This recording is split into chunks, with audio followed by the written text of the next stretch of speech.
Consuming news. I'm Jeff Stein with today's Iowa Politics Report. It's often been said, with some truth to it, that young people don't really follow the news. But a new Media Insight Project survey suggests that may be a misconception. The survey finds that news consumption among Americans aged 16 to 40 is actually pretty high, with 79% saying they get news daily. Half of those say they are active news seekers. Now, how they define news may be different than you and me. Does the latest celebrity sighting count? I don't have information on that.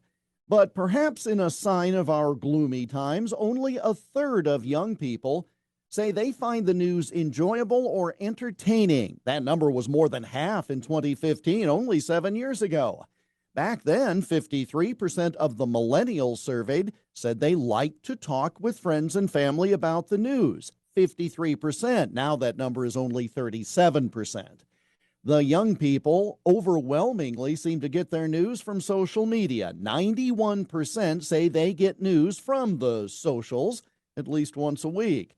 But 3/4 of them get news and information at least weekly from traditional outlets such as national or local TV and newspapers.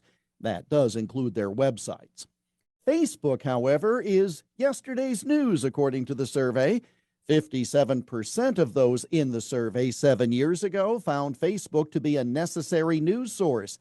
That number has dropped to only 40% of those between the ages of 16 and 40. And the number craters to only 32% for 16 to 24-year-olds.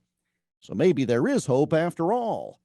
And that's the Iowa Politics Report for Wednesday, September 7 on Twitter, Instagram, Getter, Parler, and Truth Social at Iowa Politics. I'm Jeff Stein on News Talk 1540 KXEL.